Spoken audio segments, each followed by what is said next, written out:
I got it.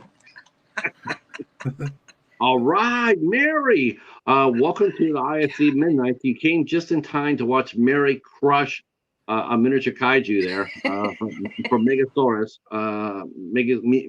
whatever. Congratulations, Mary. I'm sure he didn't. I'm sure he didn't mean it to be personal, but you know how that how that goes. I'm glad Uh, that's over. that's right. Greetings. Hey, Mike, how are you? Welcome to IFC Midnights.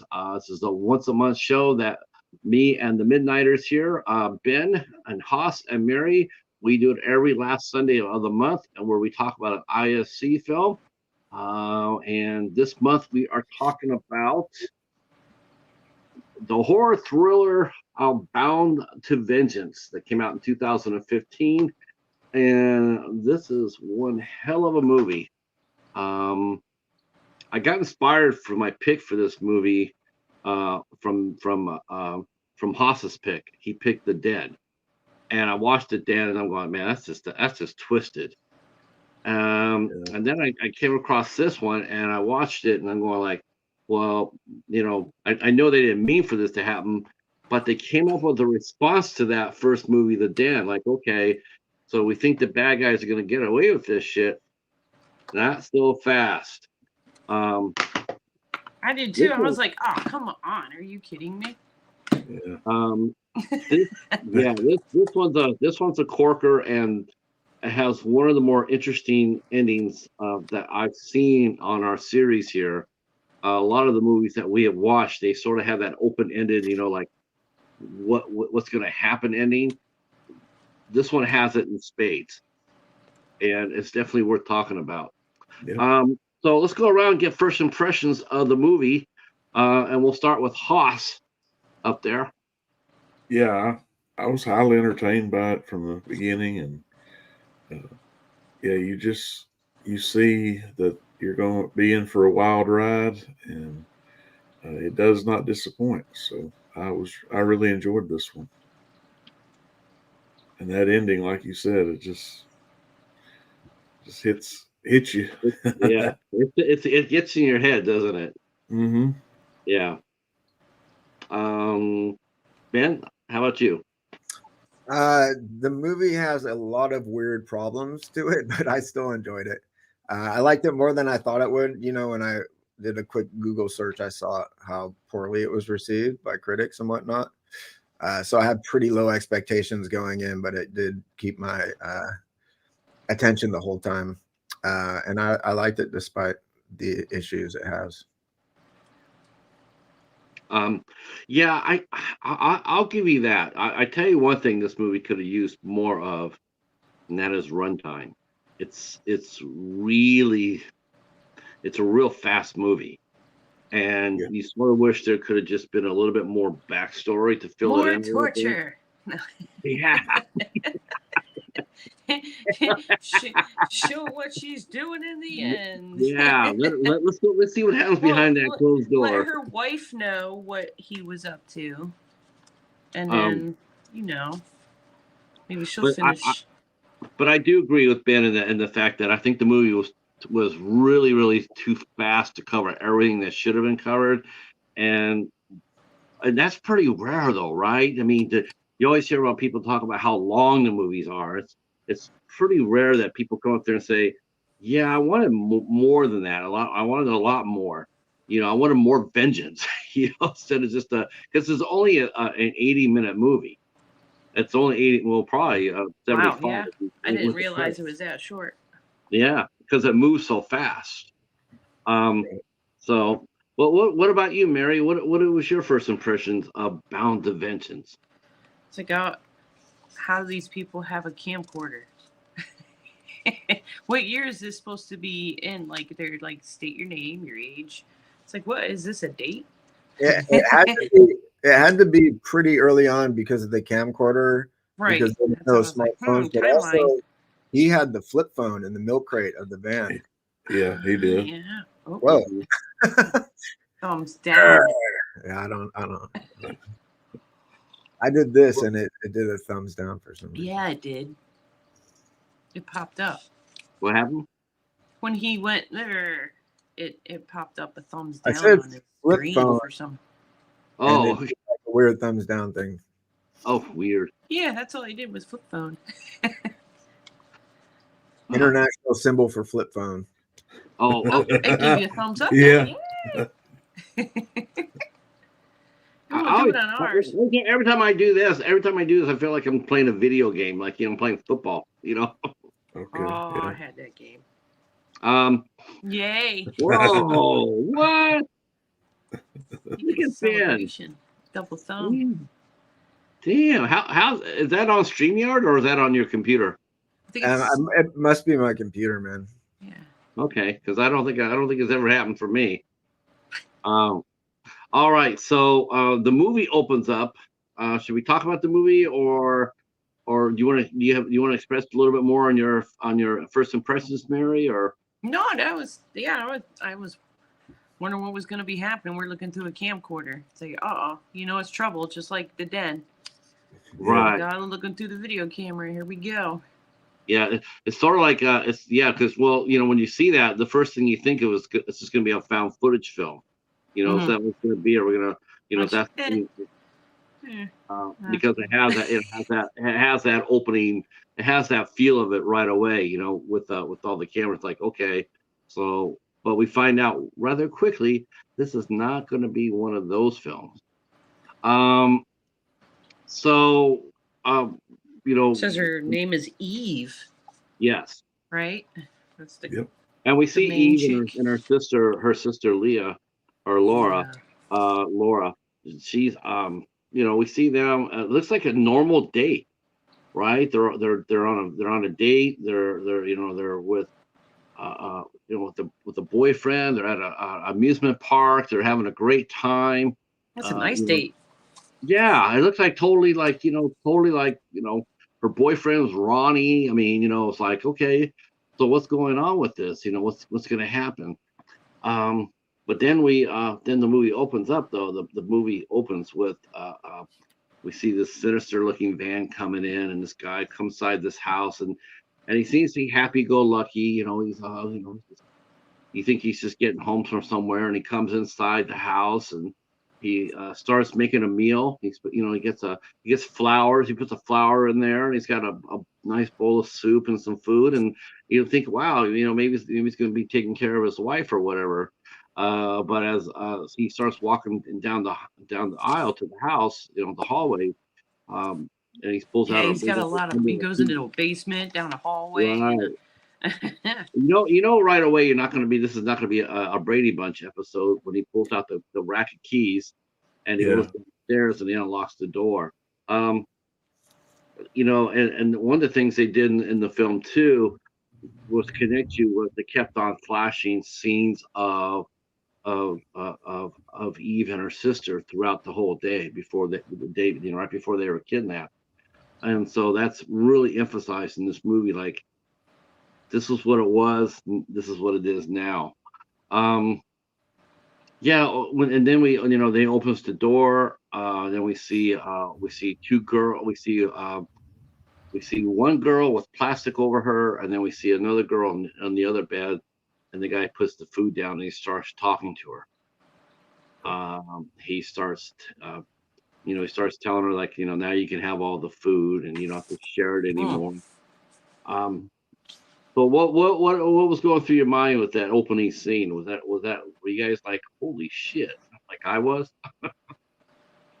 I was actually surprised that he was going through like you sort of like knew like initial, like right away that he had her captive, I guess.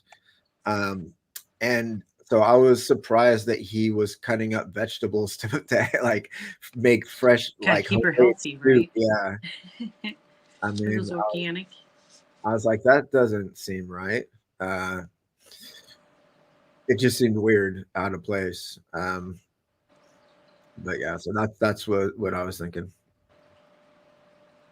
I thought the flower was I thought that the flower was really eerie. Mm-hmm. And the bucket with the toilet paper, you knew that was trouble. Yeah, She'd been down there a while. But I must have turned away and didn't see the girl covered in plastic. Yeah, and because then he was like, "You got to share. You don't have to share anymore." I'm like, right. "Oh, what?" And he had left what that I body missed. down there too. I couldn't imagine what that would be like. Yes. You know, Yeah. he had her covered up, and then he told her that you didn't have to share anymore. You know, he could have all the food, and you know, so you He sort of also, wonder. Go he ahead. also said like, I got the vegetables you wanted and stuff. So it was like you're left wondering like, what the fuck is this relationship? Is she's like asking for vegetables in this situation? He's like, okay, I'll take I'm some food. vegan. Yeah, it's like I'm holding you captive, but at least I'm gonna try to get your likes down and things like that. I Right. got to keep my It's figure. still messed up. Yeah, we want to keep that balanced nutrition going for for the future. You know, And she said, "I got some fiber for you under my bed in brick form." That's right. Yeah, man. So let's talk about So definitely Eve is a firecracker. I mean, she has an incredible will to live, and she's not she's plenty she has plenty of fight. And it's interesting because we see her sister who did not. You know, her sister was slowly, because things were done to the girls, but the sisters is slowly, and it just was fading away. And but Eve, you saw that from the very beginning, she still was like, she was pissed. She wanted out. I feel like we don't know that that was her sister at this point. I didn't know. Yeah, I feel like that's like a they sort of like reveal that, make a point of revealing that later. Later, yeah. Yeah, I thought she just was another girl being kept captive with her. I was just wondering why, if he's doing all this to keep her locked up, like why he would make himself so vulnerable by having his back turned while he's talking to her, and because he was lulled it seemed like either he felt comfortable enough, like she's not going to do anything, or he was just being careless, I guess. But he was careless. That did surprise me that he would be so. Don't turn your back on the tiger.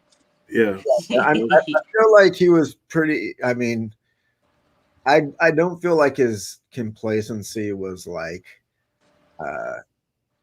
I feel like he probably has a lot of experience with captives and sort of like has a sense of what he can get away with, even though it didn't work out this time. Like honestly, like 9 times out of 10, what's a person gonna do?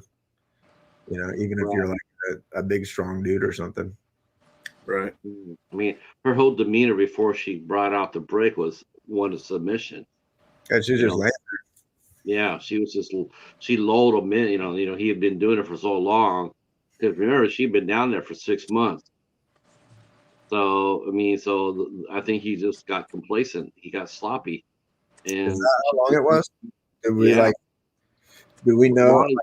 Ron, her boyfriend mentioned that later on. Says you've been gone 6 months. I looked everywhere for you. And so he just went down there, and I think like you said, Ben, it was just complacent, and he turned her back, and she was ready to go, and she beat the shit out of him too, no doubt about that. So we definitely know how this party's going to start. So Eve just cracks him across the dome, and I mean, pops him in the head. Surprisingly, she didn't kill him right away. But she did probably most likely give him a concussion, that's for sure. And then she goes ahead and grabs the keys out of his pockets and unlocks herself. I gotta say, I don't know. I know some people might. I personally like how they played it out with her. I know a lot of people said, "Well, she's been in there for 6 months. She's not going to be nearly as sharp and as focused and as as goal oriented as she was, after No, that's all you've been thinking about is that. Yeah, that's what I thought that too. moment. That's what I thought too, Mary. I'm going like, oh yeah, she would, the first mistake that he makes is going to be the last one, and that's, and she was ready for it. I mean, she was, and the funny thing is ironically, they kept her that way by feeding her. Like she was, I mean, they were feeding her food and she kept her energy up and she was just waiting and She got her prison muscles. yes. So she goes ahead and she knocks the shit out of him and then puts the chain around his leg, got the key so he ain't going nowhere. And then she breaks out. She's gonna run out she's gonna go ahead and break out of the house and we think that she's just gonna break out to run for freedom, but this is the first sign that we realize that she's not doing that because there's somebody there that she can't leave somebody behind. Well, I mean, what did you think of the breakout? she was. It wasn't that she couldn't leave someone behind. It was that she was in the middle of fucking nowhere. I had no idea where she was. Where Yeah, she in the was, desert. and- You don't want to go walking in the desert. And she didn't have the key to the vehicle either. So. Like at that point, she has no idea that there's even other, women or anything. All she knows is that her and someone else were locked in this place. Well, we definitely know it was in an urban area because he drove down an alleyway. I mean, No, it's the middle of the No, desert. not this one. This one's out in the desert. Yeah. Okay. Because It starts off, yeah. The last one's kind of in Last the one was alleyway. Yeah. Where Ron is. Yeah. Spoiler. Okay. I mean, yeah. Okay. So it's out in the desert. Well, you're right. Yes. So let's And say she screams, and it's like nobody's gonna hear you. Unfortunately. Must have just I saw her. I just saw her go through the house, and she's going through everything in the house. She's looking for, like you said, car keys. She grabs a phone. The phone doesn't work. And it's an old landline phone too. It doesn't work. And she starts seeing, and then she stumbles across the pictures. Mm-hmm. I think that's the key. I think that's the catalyst for her. Instead of her running away at the first sight for anywhere, I think seeing those pictures and realize, I mean, she pretty much quickly grasped what happened to her pretty quick. I think that would be, I guess that would be pretty easy if you saw all these pictures with all their names and stuff on it. And you can see in her mind that she's already starting to think ahead. Okay, I got out and now I gotta rescue these girls. Because the keys match the numbers on the pictures. Right. Numbered keys, numbered pictures. So she definitely wants to help out. She's and she also finds a gun, which is pretty helpful. And again, yes. This is the part where I'm sitting there going, man, I wish there was just a little bit more backstory on this because she has a skill set. We see her handle the gun, and you can definitely tell that she's no stranger to it. I mean, right. She pops off the rounds, she goes reloading and just she speed loads. She freaking speed loads. I'm going like, is she a cop? Because I'm like, that's an experienced move right there. Most of the time it's people going like this, putting the bullets in one at a time. And she has the gun like this. She puts, she reaches in, puts in, and just speed loads it. And she's ready to rock and roll. That was cool, but you just don't. There's no information given on Eve's background. Well, that and also, since we're on the topic of the gun, where did she get all these bullets? Did it show her get like a big? Because like she goes through a lot of rounds in this movie. They show the gun and they show bullets. Like they don't show how many bullets there are, but there are bullets outside of the gun. Yeah. So we know that there's at least some ammo. But yeah, I definitely know there's too many warning shots. Regardless of whatever her skill set is, she's not a great shot. Well, I don't. Well, you know what though? I mean, there's a difference. I mean, and I think there was a lot of bullets in there too. Because you're thinking about it, and look, they're out in the middle of the desert. They're just popping off rounds. But the thing that it is, though, it's like she's running on pure adrenaline at this point. I mean, it's all she's running on. She's running on adrenaline. And so when she goes down there, and you're right. I mean, she's not familiar with guns. I mean, she sticks her hand way out too much. It's just, but she's scared. She's panicky, and she's angry. She's pissed. And so she goes down there, and I do agree with you on one thing. There was one scene that I'm going like, yeah, if that happened, I think both those people would be in a lot of pain. And that is when she walked down there and, gave 3 warning shots or whatever in that small space. Yeah, that would not have been pleasant for either one of them.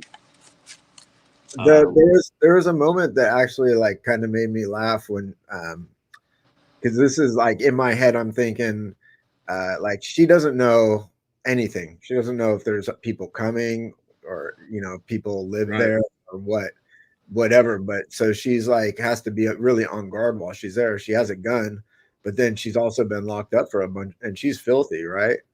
Yeah. Oh yeah, that's right. I'm thinking like I would want to shower, but there's no fucking way I'm gonna go get naked and take a shower. And then it like cuts to her like leaning out the curtain. Yeah, like, she's got the gun, scrubbing herself down. I was like, that's it. That's yeah. Yeah, she's standing out there. She's not naked at all. She's just doing like almost like a PTA. It's like that kind of shower, PTA shower. And she's standing there with the gun sticking out of the shower. I thought that was pretty cool. It's like, okay, yeah, she's not taking anything for granted, at all. Like, okay, I have them locked up. I should be able to take a shower. But you're right. She's like, I don't know who's coming. I'm not sure who's been here. I'm not sure of anything. So I'm gonna keep one arm out there with the gun and do my best to clean up a little bit. What did you think about that scene, Mary? About her, when she jumped in there and took a shower and or run around the house? Oh yeah, I think I would have found some more stuff though. Yeah. Yeah. You kill them, you kill them all. You kill me, you kill them all. Huh? I don't know about that. She should have tortured him more. She should have like pulled each toe hair one by one. Tell me what you know. Hell yeah, I'm with you about that. That's what that's one thing I really liked about this movie, and the fact that one of the bad things about a thriller movie or a suspense revenge movie is that the bad guy always buys it fucking fast.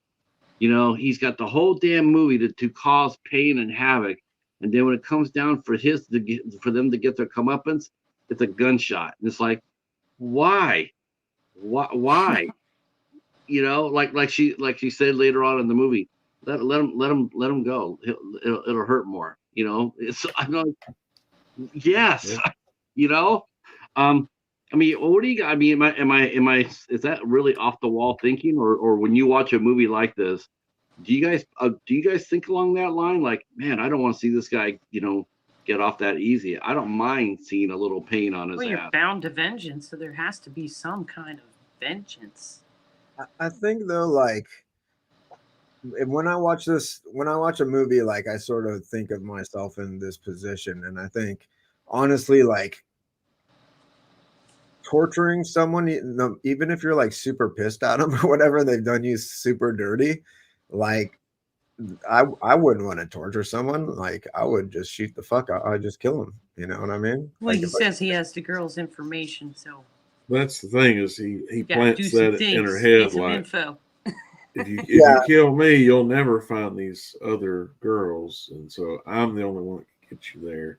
That's the other thing. Like, if someone told me like you kill me, you're killing these people, I'd say fuck you. You killed these people, and you hurt me, and you killed this person, and now I'm gonna kill you.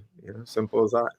Yeah, what happens like beyond my it's not me. It's I mean, you could definitely tell he was using her emotions to try to, at least keep his life going.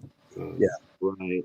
But just making a deal with someone who's kept you locked up for 6 months, I mean, I don't think I'd be wanting to make any deal with them. I'm like, man, I'd probably just shoot them outright.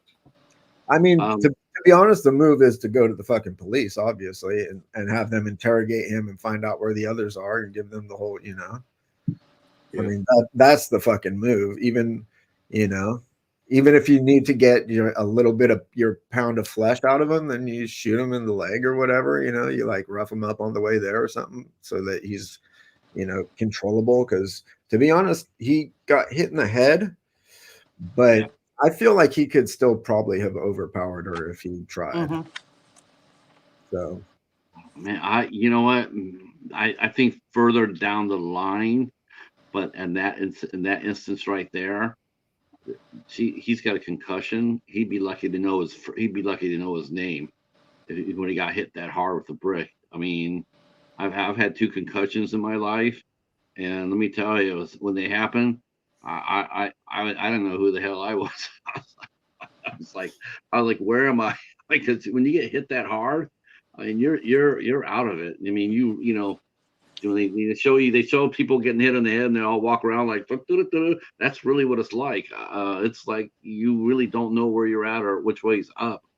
But I will give you, I will definitely give this, that the guy Phil, he was a master manipulator, though.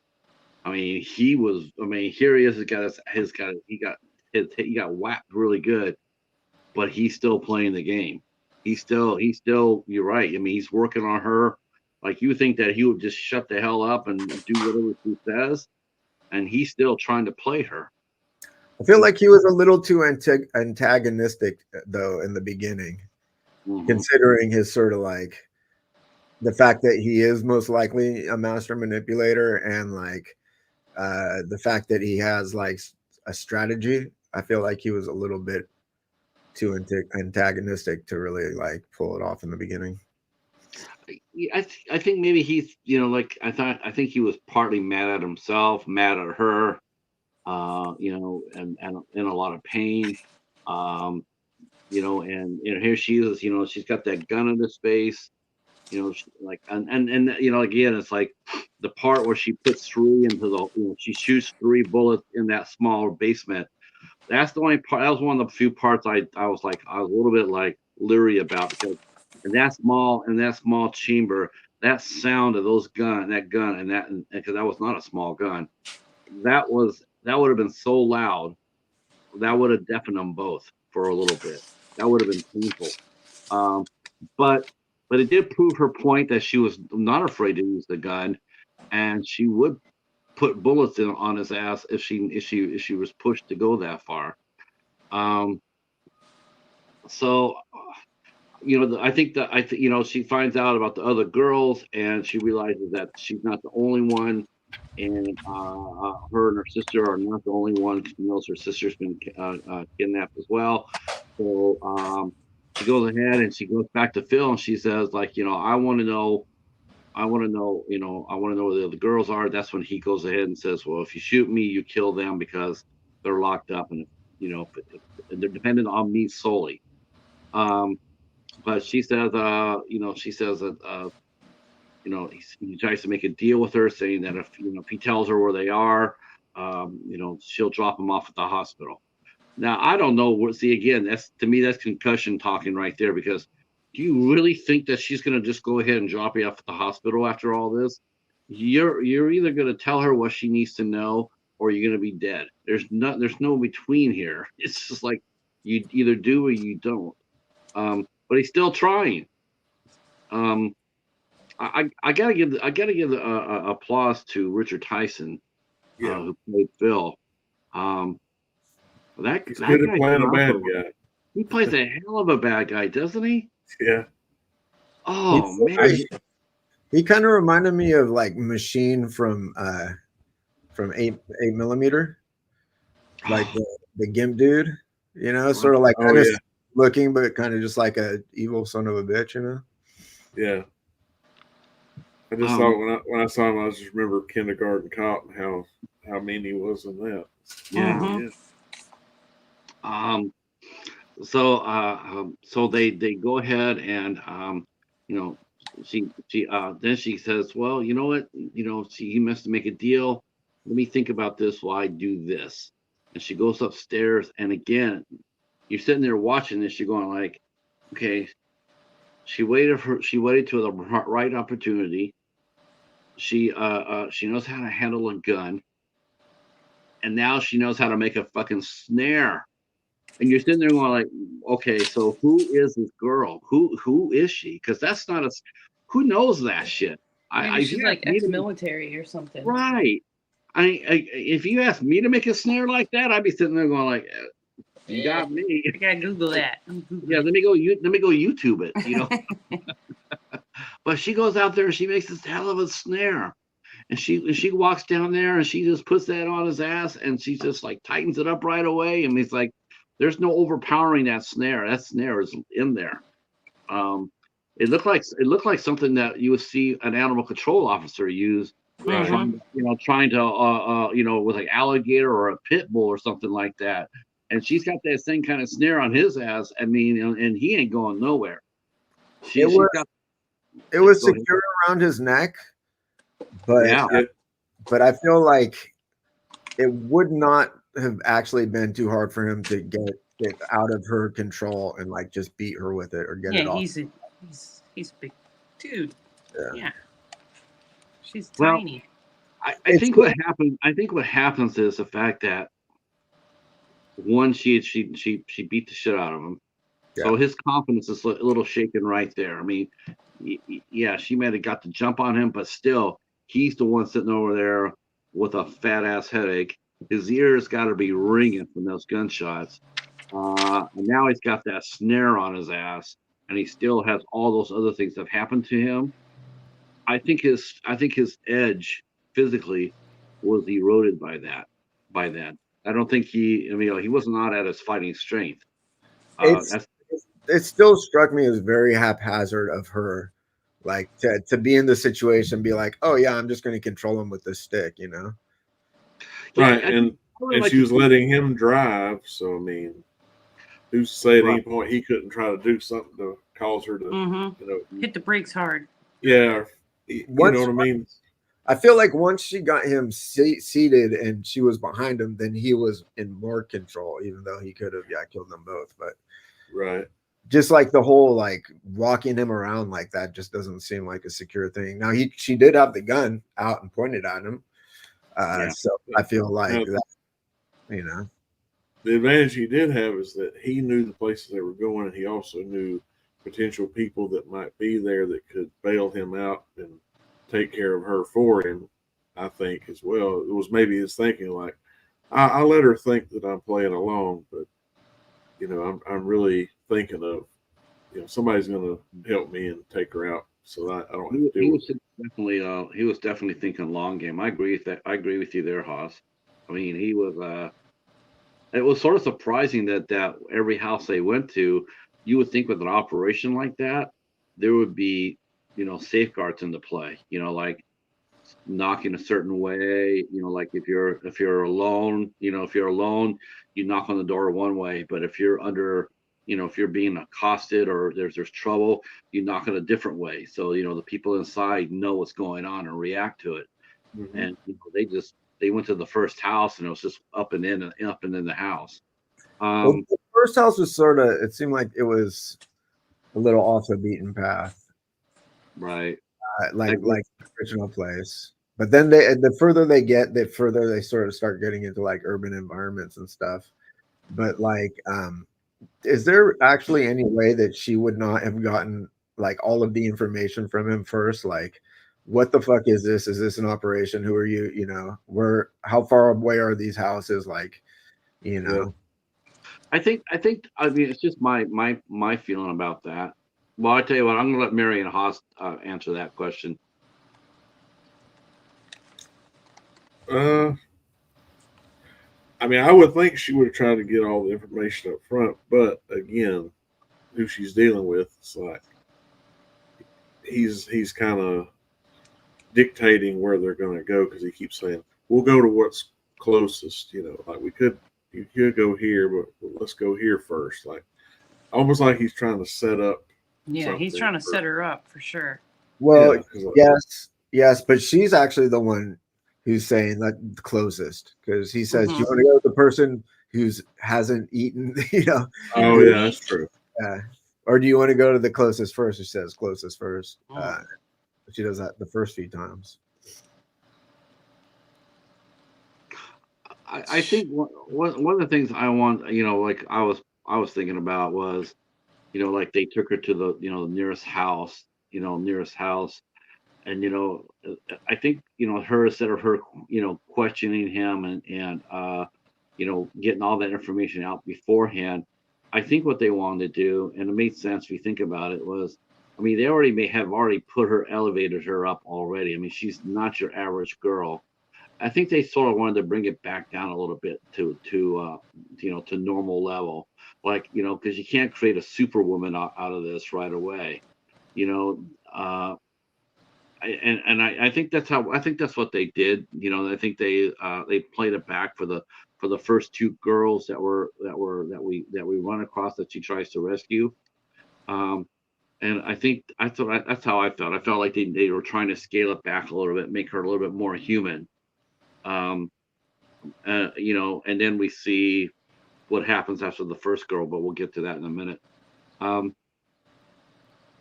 Yeah, the first girl she tries to rescue is a young black girl named Nina, and they go inside the house and there's no guards there, so it was probably the same situation that Eve was coming out of, isolated.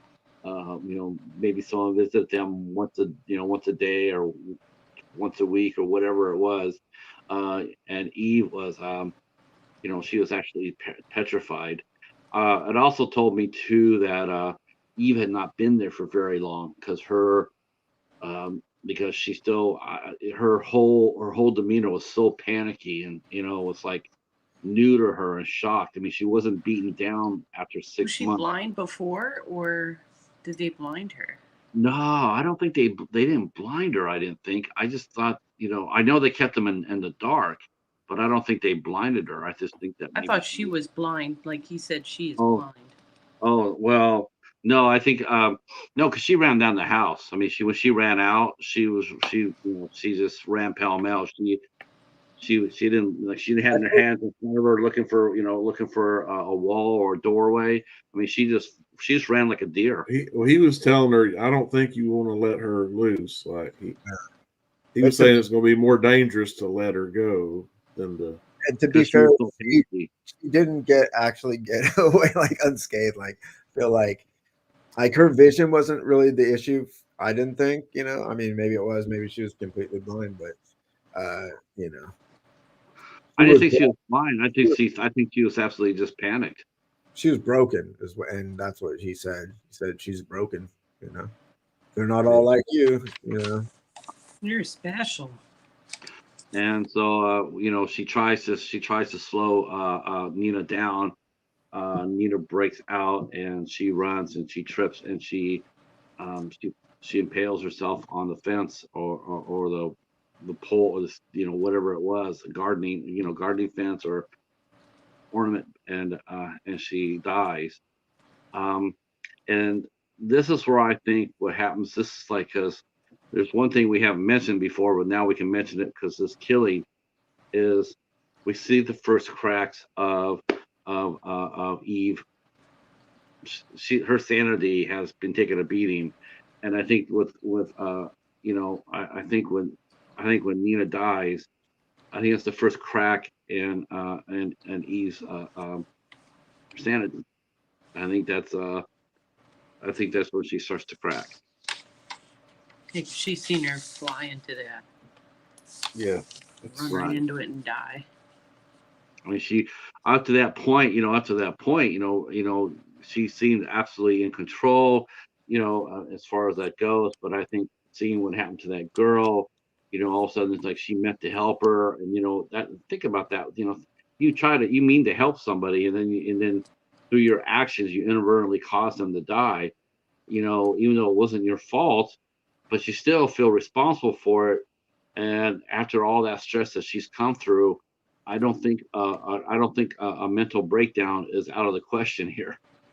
I feel And like I feel like she reacted. I don't know that I would I don't know if I would bring her sanity into play at this point. Like, I think like almost anyone who was that exasperated would have had an equal reaction to that situation. Like, I didn't get the feeling like she had a complete mental break or anything, like personally when I saw it. What do you guys think? Did you sense a crack in her armor at that point, or not quite yet? It made her sad. I don't know. Yeah, and I think the fact that Phil was telling her not to let her go, and she feels like, well, maybe I should have listened to him, and then he, of course, tries to use this against her, like, well, you kind of caused her death, so it's like that's on, he's trying to say that's on you, even though she wasn't the one that put her in that situation, but. Yeah, he's still playing that. He's still manipulating her, attempting to. He's still playing that long game. Like, if I can just get her, I can outlast her. I can get out of this. Now she sees what happens, and then she grabs Phil. And she makes him drive to the next house. The close one. Right. Closer, and that's where we meet. That's where we meet Laura. Yeah, Laura. Wow. Now I want you guys to talk about this scene. I'm gonna stay quiet for a minute because I want to see you guys rattle this one around a little bit, because this one was a trippy ass scene. And yeah, it looks like Saw in there. Well, she's got the Saw mask on her, right? Well, I think Laura was kind of into the whole thing, like maybe that she was somewhat of a willing participant, or at least it seemed like that she'd been made to feel like she's like the special one, or a girlfriend, maybe even of Phil, because I don't know why else she would have been so aggressive when he because he gave that cue to her, the thing he said to her that set her off. It was almost like he knew it was going to happen, but she's here to replace you. Yeah, right. Maybe he didn't make her the special. But that's what I'm saying is vegetables. like it kind of seemed like maybe Laura was kind of into that, because he said all these people are different, right? Like she clearly had no problem with it, with her situation. You know what I mean? Like, and I'm not here to kink shame anyone, but it seemed kind of like it seemed like if you are in like a BDSM relationship of that magnitude and you're like that's submissive, it seems like you're not going to be quite as dominant, when someone challenges you. That part didn't exactly make sense to me. You know what I mean? Right. Well, there's a term that they use. There's a term that they use for that. What happened to that girl? It's called Stockholm syndrome.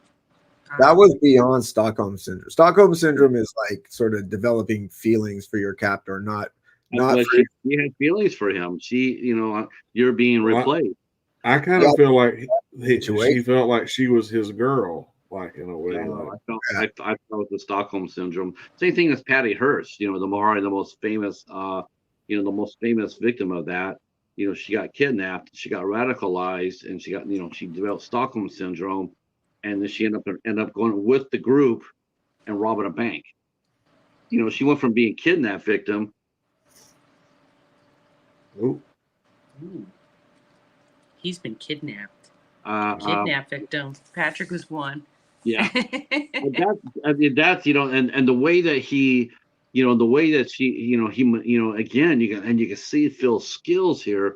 He's telling her all the things that, she's here to replace you and to take your place, and to, and the ways that he was talking to her. And that's immediately came to me. I'm like, oh, that's Stockholm syndrome. She's been there for quite a while. And to believe that she's special, and that's why sometimes when you see that a lot when small kids get kidnapped, and they'll find them like 3 or 4, 5, 6 years later, and they're living with a family, and you're thinking, what happened? They got indoctrinated. They got led to believe that they're a part of that group, a part of that family. It's Stockholm syndrome is interesting. It's very interesting. But that was my 2 cents on it. I thought she was suffering from Stockholm syndrome. I think that must have been like a component of it, but that's a complex situation, you know. Yeah, but this is a complex movie, though, right? I mean, this on the surface, this seems like a straight thriller, but there's some issues there. There's some things they're talking about in this movie. Definitely. I mean, human trafficking, and the abuse and the kidnappings and the people just disappearing, the gaslighting. I mean, there's a lot of shit going on in this movie, for just a fast 80-minute ride, but you definitely feel bad. You definitely feel bad for Eve when she has to take Laura out. Laura, right? I felt so bad, and that's where if you had any doubts about her sanity starting to crack, there's no questions afterwards, because she was just, she was devastated. I mean, I feel like she sort of like found her resolve in that situation. I felt like, because she she was attacked and she was like, fuck this, and she came out on top, of a dangerous situation, and then basically just unleashed her fury on the dude with the fucking like 2x4 or whatever. Yeah. Oh yeah, she beat the shit out of more him. vengeance. Because basically he put her in the position where it was a her me situation, like. Mm-hmm. So yeah, she definitely had to give him another good whack or two. Now by this time, throughout the film, we've been seeing flashbacks of Eve and her sister, who we find out that her name is Dylan, and we're seeing that more and more flashbacks of their day that they spent out with Ronnie and hanging out at the amusement park and whatnot, and when life was a lot easier, and then and that's what we find out later. We find out that Dylan was, is the sister, and that was the girl underneath the plastic tarp in the house. She died. She died there. She gave up. She lost her will to live. But back with our girl Eve, she beats the shit out of Phil some more, and then she duct tapes his mouth. And by this time, Phil's a fucking mess. He's a fucking mess. I mean, he's got blood. She beat him with a 2x4 and something else. Yeah, he's got the. Let's see. Let's count all the injuries. He got a concussion, probably a blown eardrum. Now he's got a leg that's beat to shit. I mean, he's been beaten to shit. I mean, with the board. And he's got blood everywhere. I mean, but you can still see his eyes, right? His good eye, and you can still see the ferality in his eye. Like, he's still feral as hell. He's not beaten down at all. And that's when you start realizing that, man, Phil's a very, very scary dude. I feel like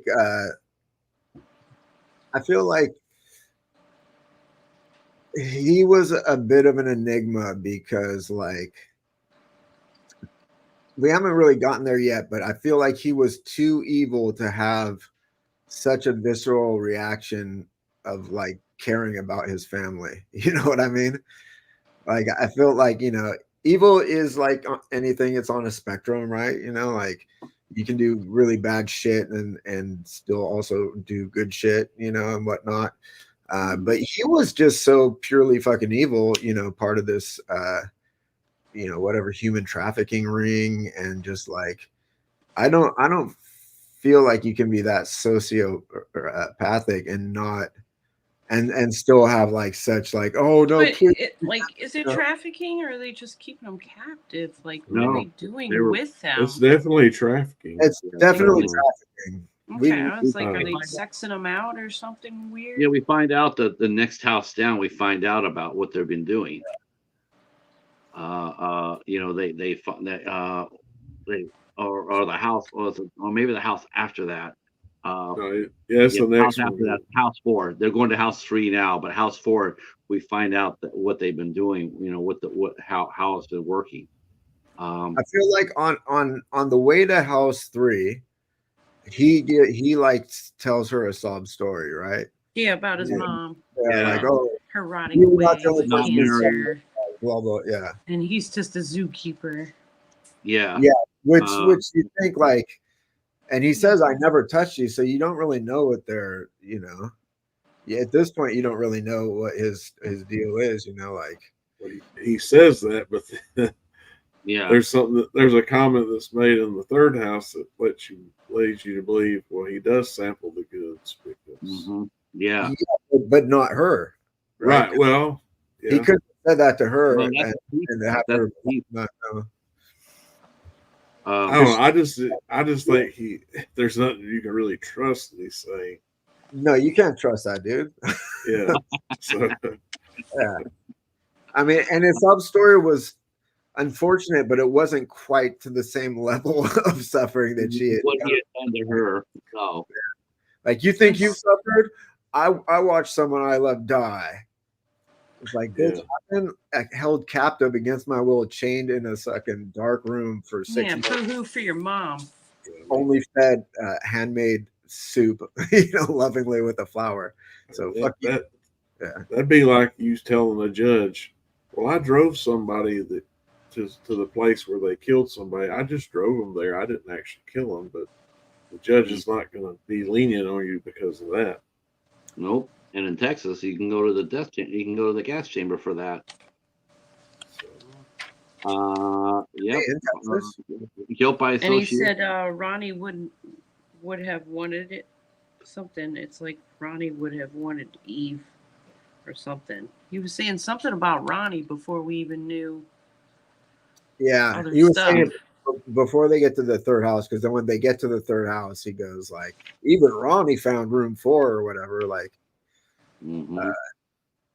so yeah, I mean, initially, like when you say that, somehow he knows her boyfriend's name, and then you're, going, oh, what the hell is that?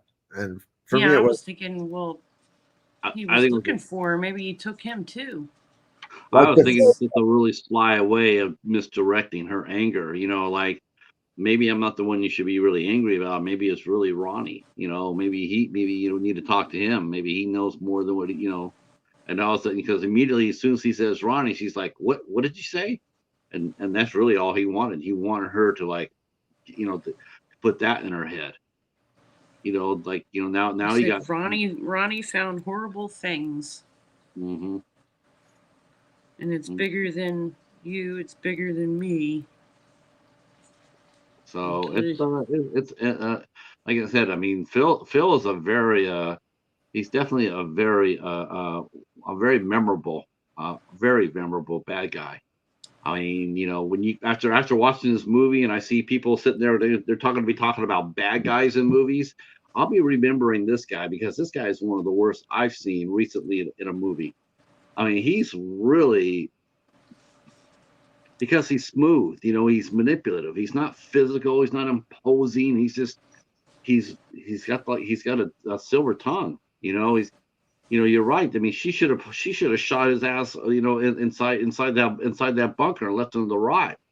But here she is. She's like, I can help you.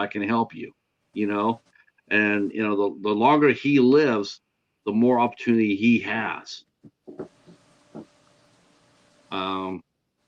So they go ahead and they get to house number 3, and this time she's going to leave his ass she leaves his ass in the van, and she heads into the third house, and here she finds Leah. She's the third victim that she's going to attempt to rescue, and she finds her chained in a room as well. So they immediately start talking, and then they hear noise.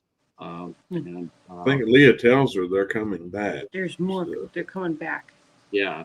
because they're not there. They're there to rape Leah. I guess they've been assaulting her all this time, and so but this time they're gonna have a little bit of a surprise, and so they come through the doorway, and there's Eve with the gun, and she just like, I mean, even before they could do anything, she's busting.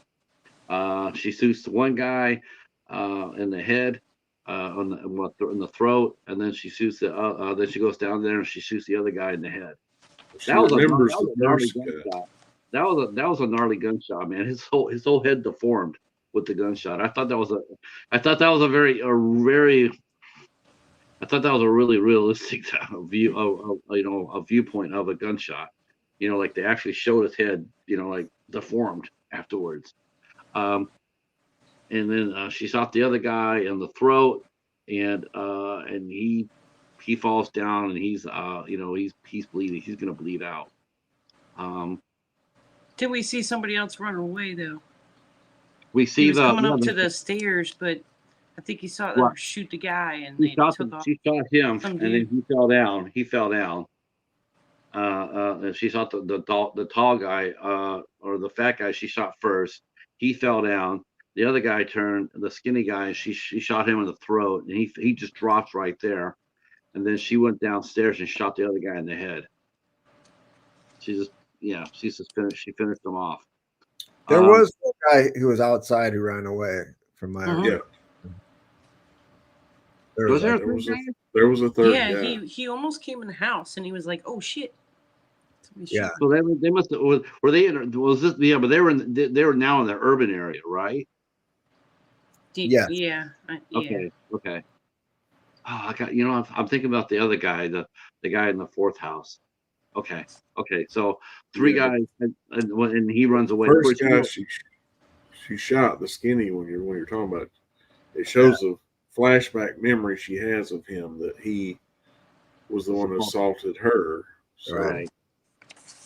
I think that's why she dropped him first. The cheetah sheets. She did it like without really much hesitation as well. Yeah, I know. Yeah. This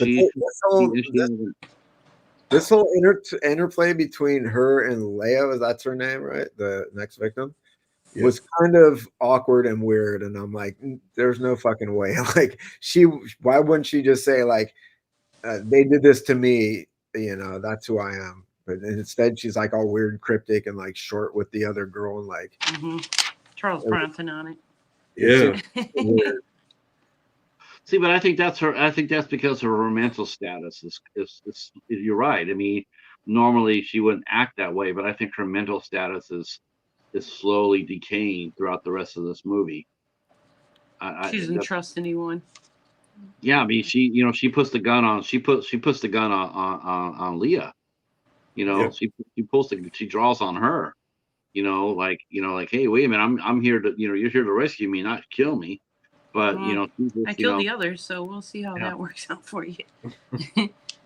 But Leah does take Eve does take Leah to the next location, and this is the one with all the victims are there. A ton of victims are there in this abandoned warehouse. So that's where Eve says, "Listen, you gotta stay here and get these girls out, you gotta help these guys out." And then not knowing that while they're upstairs working with these other girls, is that Phil has been working Phil has a friend who's come over to help him out. He was there at the location. The tall dude was there at the location, right? Yeah, yes. He came over to help him. He came over to help Phil out. Yeah, but he was already there. Right. When she was inside is when Phil was getting himself loose to where he could get up to the front of the vehicle.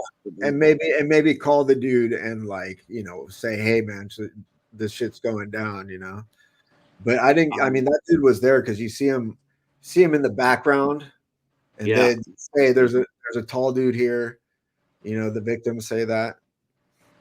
So that's at that location. Big man.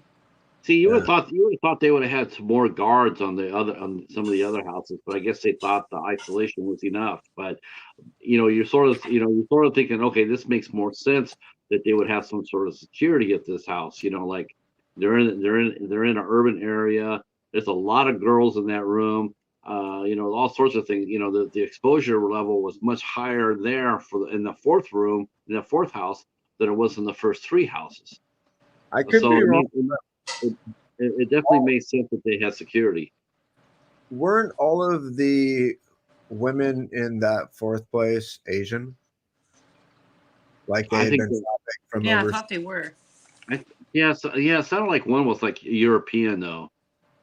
I remember hearing one. It sounded like they had like a European accent.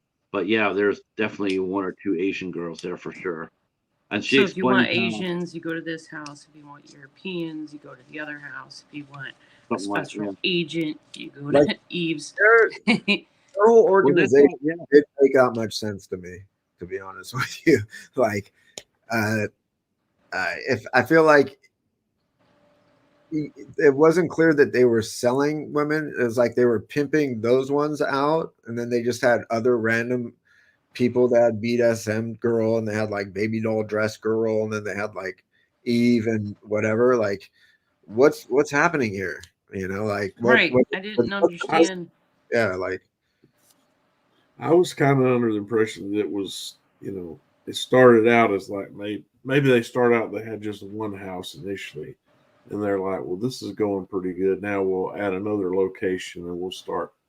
Like I think it's like it has grown to what it was. This however many locations, but they're still kind of small time is what I got, because I mean they felt like they very small time. That's why I was like confused, because when you see like international human trafficking, that's like a bigger business with like a clear sort of business plan, right? Like you traffic these people and you sell them, or I don't know what the fuck people do, but there's some business. There's an actual business there. It's not just like, But it was clear they had a plan of like they would look through social media. They would use, I guess, Ronnie to kind of try to approach these women and then gain their trust. I guess. I don't know. That's that was the other thing that was weird. Like, why the fuck? What is Ronnie's role in this? Like, why would he spend so much time with this girl and like have a loving relationship with her? Because at one point he says like, "I love you," right? And she's like, like that's not something you say on just like one or two dates. No, it sounded like a whirlwind type thing, like a whirlwind romance.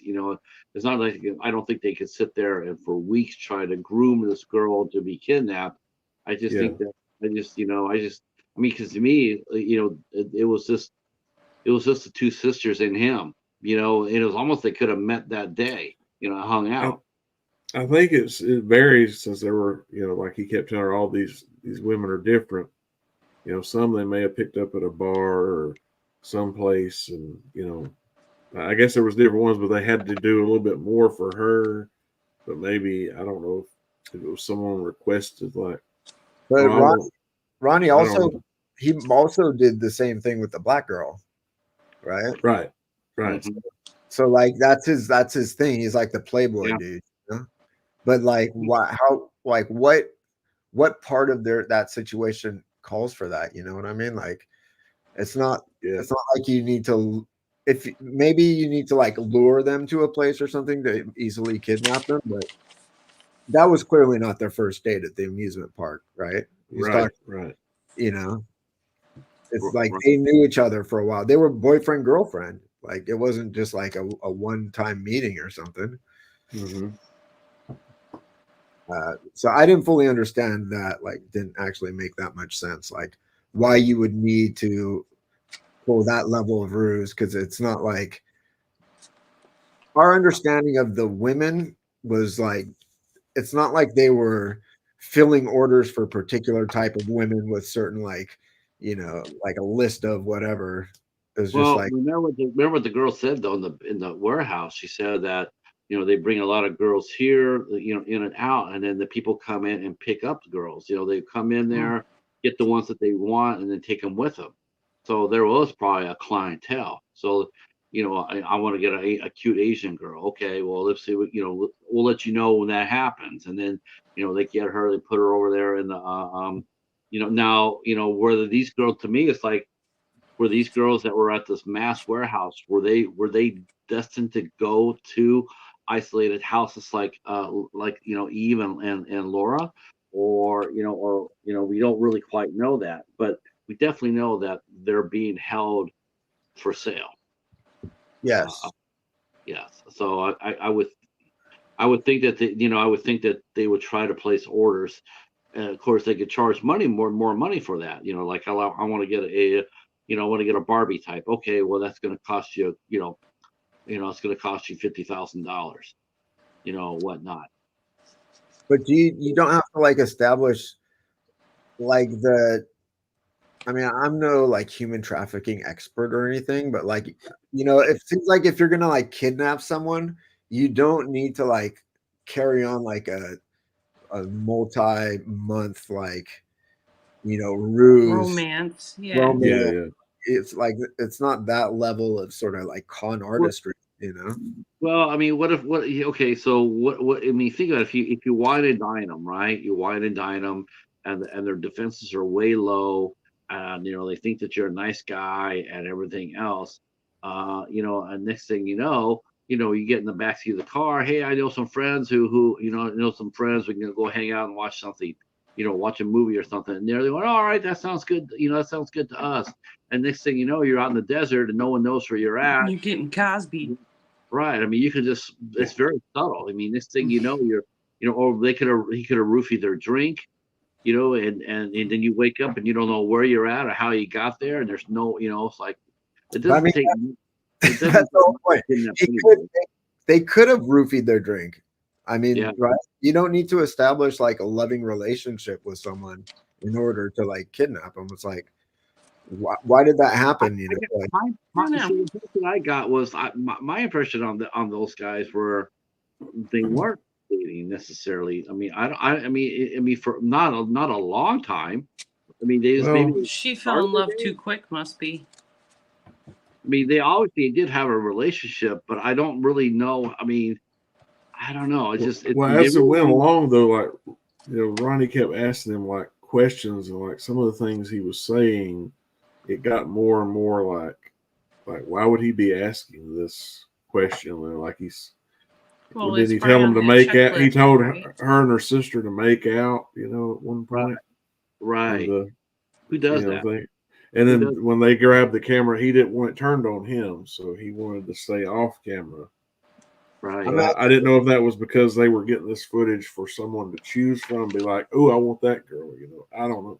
That's the impression I got. I got the impression almost like this is a tape of a couple of girls that we have, and you can pick which one you want, and yeah, I got that impression too, but well, as we find out later, Ronnie is not a very nice guy either. Yeah, I mean, human trafficking. I mean, as I said before, this movie has a lot going for it. There's a lot it's talking about, other just than the action of the movie itself. There's a commentary underneath it. That's why we're talking about it. Talking about some of the subtleties of human trafficking and Never date a guy that has a camcorder. It's shocking. It's absolutely mind blowing to find out how many people are kidnapped in this country every year that are holding. Yeah, it blows my mind. It's like, how does that happen here? How do tens of thousands of people just disappear? I feel like that's like I feel like that's why I was talking about evil being on like a spectrum like anything else. I feel like human trafficking, that is like, for me, that's like one of the most evil things you can do. It's like one of the most like callous, like it's like you're just wasting people for whatever profit. It's just like, what the fuck, man? Right. It's crazy. And that's why I'm thinking like you know, if you have that level of being like a, you know, non-caring, you have that lack of empathy so hard that you can just be a human trafficker. I feel like you're not going to have that strong a bond with your family over, like, you know, towards the end of the film, like we see Yeah. that. But you know, Patrick, I think part of the reason this movie was not received super favorably by critics is because the filmmakers raise some issues maybe, but they don't actually do the greatest job of tackling them or giving a perspective on them. Yeah, I mean they went with that. They went with the action aspect of the movie, and I'm all for it. To tell you the truth, I have no problem with that. I have no problem with it. I mean, I think 80 minutes is like, what do? You got 80 minutes do you go ahead and you expound on the human trafficking issue, or you just go ahead and go with a balls out action movie, of vengeance? And I think they're faced with the two decisions. I think they went with the action. I I think they mean, said, you know. I feel like when you're making the movie, you don't have to make an 80-minute movie. Like, there probably wasn't someone who said, okay, this movie can only be 80 minutes. So we need to like storyboard this all out. It's like, we have to trim down the screenplay to like 80 minutes. I feel like that's a choice. Well, Of the I definitely agree with you. I definitely agree with you, and I would love to see with the director's cut. This movie's not going to be 80 minutes with the director's cut. When they took it to the editing bay, that this movie is probably going to be a couple of hours, more than a couple of hours. That's there. And who knows who knows who decides how long a movie goes. But that's the one thing this movie suffers from, and that is that fast runtime. I'm with you. I much rather them would spend another 20 minutes or so, if talking about the background of the girls a little bit more, and a little bit more about the trafficking ring itself. We definitely always want something more in a movie that we really like. Yeah, We how like they the got movie. each girl, each Yeah, house, how it got filled. right. I mean, every movie that we actually like to watch, like, man, I wish this movie was longer. This is a badass movie. I wish the story Yeah. was better. This is the type of movie this is. I All three of them. Go ahead.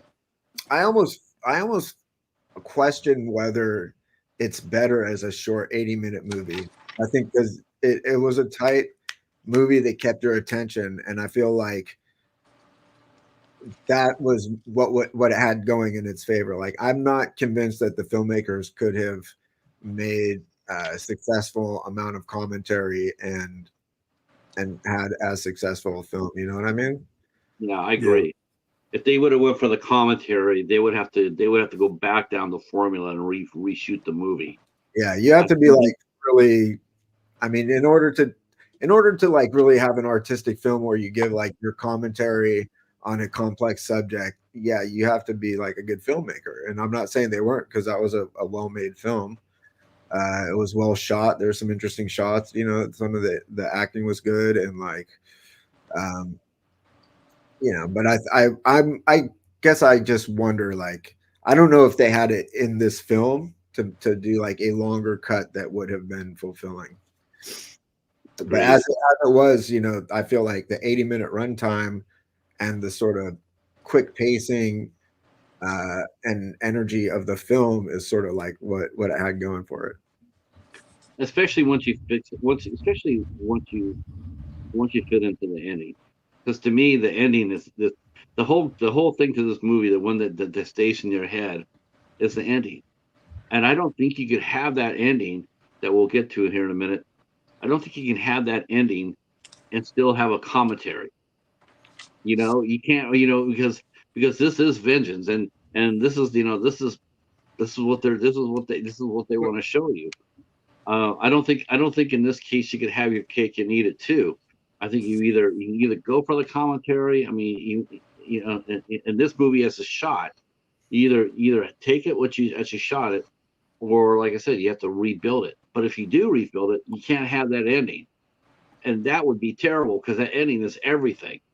The ending is that's what makes this whole movie. That's what made me go like, holy, like, damn, Yeah. that moment, that's what made, so I'm glad for that, because I want that ending. Okay, that may be a little harsh, but yeah, okay, way harsh. Okay, but I want part of that ending. I want part of that ending, because Phil deserves it. He deserves it. All right, man, this is a great commentary. Thank you guys so much for this, man. Yeah. This has been awesome. And again, I want to say this too, because we got to give full credit to Haas, because Haas picked the den out for us to watch, and also tell you the truth a little bit, man. I can almost, he sort of got a little bit of the kill list into this, a little mix, I could definitely get that. I got that vibe from that from in this movie too. A little bit of that kill list vibe to it.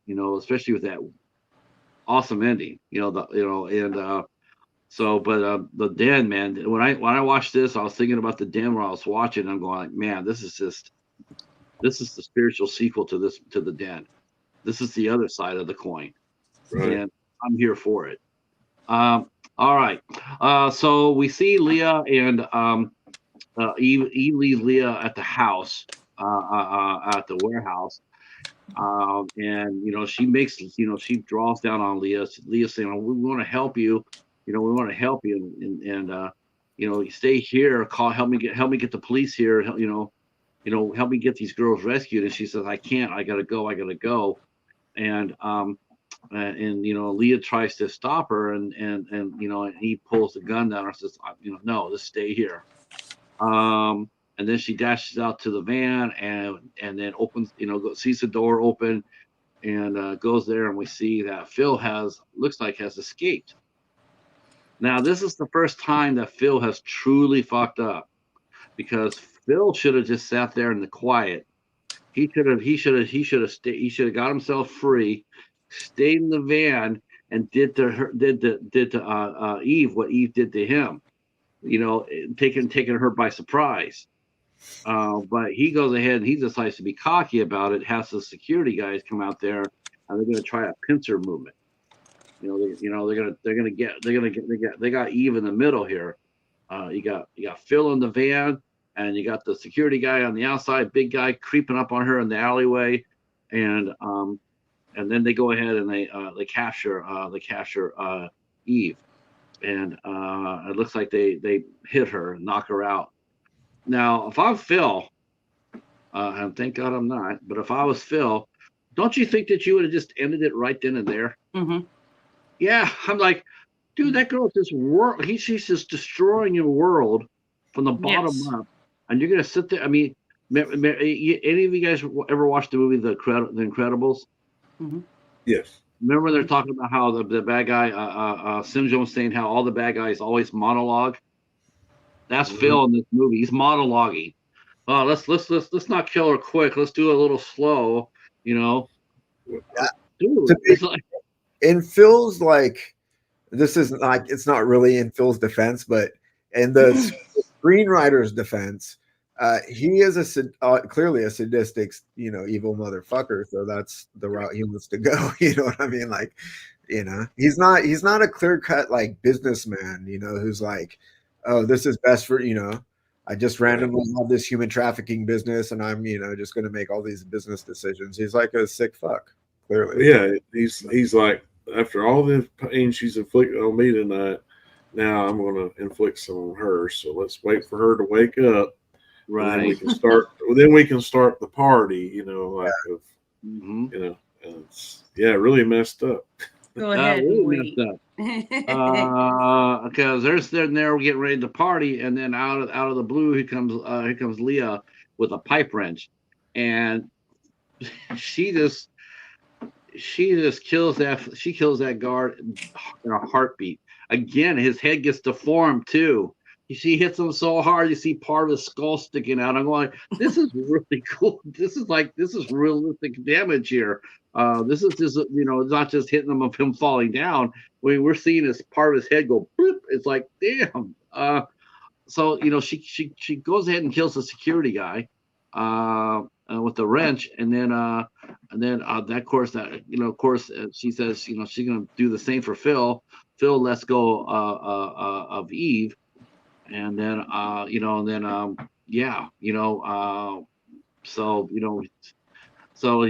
she goes ahead and she thinks and then Eve gets in there and works Phil over again for tricking her, and then she says, I gotta do this. I gotta finish this out. Stay here with the girls.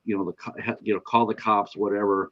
And then she gets the van started, and she goes to the last house. You're gonna love this one. Ooh, Kept saying, right? yeah, right. So Phil seemed to really be happy about this. Talking about the last house and how you're really gonna like it. So she gets to the last house to find no one but her boyfriend, Ronnie, who is in that house. And I've been looking for you. Yeah, he was sleeping away from being a devious son of a bitch. And of course Eve comes in there, and she's not taking anything for granted too. It's not like, oh my God, Ronnie, and a big old hug. It's like Ronnie and put the gun on him. Like, why are you here? Yeah. Why are you at this house? It's not your house. Yes. I mean, she's like, she's not fooled for a split second about what's going on, but I'm sure by seeing him in there though, again, I think her psyche starts cracking a little bit more. I mean, shock after shock after shock, and you can definitely see how it's weighing in on her, at this point in time. But she still has something to do. So she starts talking to him, and he starts weaving this long ass story about how he's looking for her, and reason why he's here. He lost his house, he lost his job looking for her. She's been gone for over 6 months. The cops didn't help him out. So he was going to help them out. He's going to help them out by looking for other girls that had been lost. It's just a line of bullshit. What a good guy. And of course, Eve's just looking at him like, yeah, that's a lot of load for a shovel to handle, because that's all some bullshit. She's not believing. You hear the moaning, and she hears the noise. Yeah. And like, put the gun down, and then you hear that, and then then you're right, then you hear the moaning, and then all of a sudden he's like open the door. And then Ronnie, I met somebody. Well, yeah, he said I met somebody. Like, he's saying he moved on because he thought she was gone. Like, trying to say like this was his new girlfriend or whatever. Well, she wanted to see that new girlfriend, so she says, open the door. Open the door, and he starts begging and like, open the door. And then right before he opens the door, to see, or he opens the door, and she says, turn on the light. You see the girl there tied up. And then Ronnie says the worst thing possible. This line came from Taken. Same thing happened in Taken. Same thing happened in Sicario. This one line was spoken in Sicario, one line taken in Taken, and that is, it wasn't personal. Who would say that? I kidnapped your daughter. It's not personal. I sold her for $250,000 to some prince. It's not personal. It's Sicario, everything personal. Sicario, the drug lord sitting there telling Benicio del Toro, yeah, I killed your family and a little girl, but it wasn't personal. And it's like, wow. And then now you got this guy saying it wasn't personal. It's like, well, if it wasn't personal, what is it? It was strictly business. Who says something like that? I guess people do say that shit because it happens, but who actually says that? To ruin somebody's life and sit there and say, yeah, but it wasn't personal. I mean, to be fair, like, who actually like would. They're villainous people, right? I mean, they clearly have a issue with empathy, like when it comes down to it. So, like, you can't really expect too much out of. You can't be outraged by their sort of communication skills. That's the least of their Well, issue. I have to sit there and say, like, again, it's like, we're coming to the end of the movie, but you go back to Sicario. I'm not sure if you guys have seen that movie or not, but No, but it's okay. Okay, I so want to there's see it though. Spoiler okay. alert! Yeah. Now I know it's not personal. Okay, Fuck. okay. If you guys haven't seen it, you guys need to see it. I'm not going to tell you what It's not happened. personal. Yeah. I have it on my list. It's like one of these movies I keep meaning to see because I've heard it's good. It's got a It's good so cast, but I haven't watched it yet. There's a part 2 to it too. I heard that was I good as think. well. So she opens the lights and then she sees that Ronnie has another girl, and down in the van, Phil is desperately trying to get out of it, get out. He's trying to get out of his he's trying to and so he's looking, he's not waiting, like now he knows that I think he realizes that Ronnie's not going to be able to outmatch her. I think he already knows that by the desperation of trying to get free. He's not sitting there just relaxing like, okay, yeah, Ronnie will take care of this. No, he's sitting there going like, man, this guy is he better. I'm hoping to hell like he can, but I don't have any faith that he will. And so he's trying to get out of his binds that he has, and then Yeah, because she shoots. You can hear her shooting, right? Yes, we see that. We see the house that Eve has put a lot of lead on target. About time. So She had a lot of practice the whole movie to right finally focus her shot. So the thing is though, she's going to try to rescue the girl. So she goes ahead and she gets in there and she finds one of the girls on the picture that named Katrina, but unfortunately Katrina is dead, or lying inside. No, she's not dead, but she's lying inside. But she's still alive. So I'm sure that she probably would call the cops about that, I think. So now after she shoots Ronnie, she comes out and she says. She comes out and she's angry as hell, and she bursts out. She puts lead on the target in the van. She shoots the van. She's trying to get. If she shoots Phil, she shoots Phil. But if she's just shooting, and luckily by some miracle, Phil does not get hit by the gunfire. And so finally, they're gonna go then she tells Phil, says, well, now we're going to go to the last house. And Phil's like, what? Oh, I asked Ronnie one question before I killed him, and he gave me this. And she gives Phil the last house, and it's his house, his real house, where he has with his family. And all of a sudden, for the first time in the entire movie, you see fear on the face of Phil. Phil is now like, oh shit. Because it's all over now. I mean, any chance that he had of manipulating, of challenging, of outlasting, or what, it's all gone. Because now yeah. Now it's personal. So and he begs her. He's begging her not to take him to the house. Like, no. She doesn't realize, he doesn't realize too, as they're driving, that while he was out, the phone rang. She grabbed Phil's phone, and he had a message on there. And when she clicked on the message, it was Phil's wife, because he had told her, he wanted a family, he wanted a little son, and all that other jazz. Turns out that he already had all that. Mm-hmm. So all that line of bullshit he gave Eve was all bullshit.